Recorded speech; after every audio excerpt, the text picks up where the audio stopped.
Another day, another basketball stories na naman ang pagkikwentuhan natin.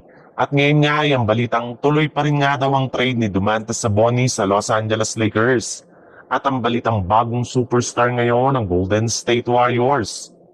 Ibinulgar na nga ngayong araw na nakikipag-usap na nga daw ang front office ng Los Angeles Lakers sa iba't ibang mga kupunan para lamang makakuha ng bagong superstar na makakatulong kay Luka Doncic at LeBron James na makuha ang kampyonato.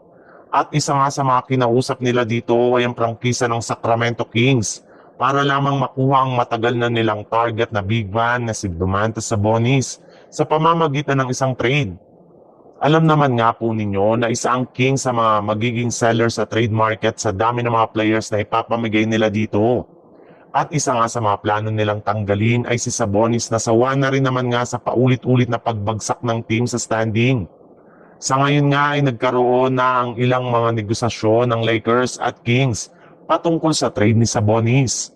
Sa katunayan, nag-offer na nga dito agad ang Lakers ng trade package na kinabibilangan ni Austin Reeves, Dalton Kenick, Maxi Kleber, Gabe Vincent at isang future first round pick. Nakasalukuyang pinagdidiskusyonan na ng dalawang panig kung kailangan pa nila itong dagdagan o hindi na para matuloy ang nasabing trade.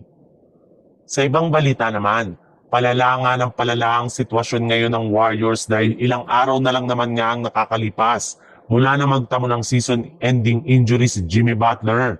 Ay sinundan na naman nga ito ng pagkakadali rin ng tuhod ni Jonathan Kuminga.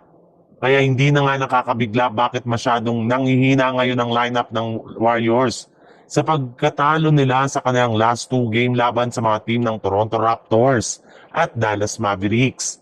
Kaya kailangan nga talaga ng Warriors na kumuha ng bagong player na magliligtas sa kanilang team at sa kanilang kampanya ngayong season. At isa nga sa mga kinukonsiderang kunin ng front office ng Warriors ay si DeMar DeRozan mula sa Sacramento Kings. Willing rin naman nga ang Kings na ibigay ito sa kanilang kapalit lamang ang kanilang batang player na si Jonathan Kuminga.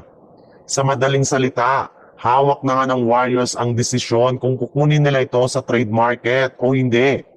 Hindi rin naman nga nagkakalayo ang playstyle ni Jimmy Butler at DeMar DeRozan since isa rin naman nga itong scorer at mid-range master na siguradong makakatulong kay Stephen Curry na mapalakas muli ang kanilang lineup, especially ang kanilang opensa.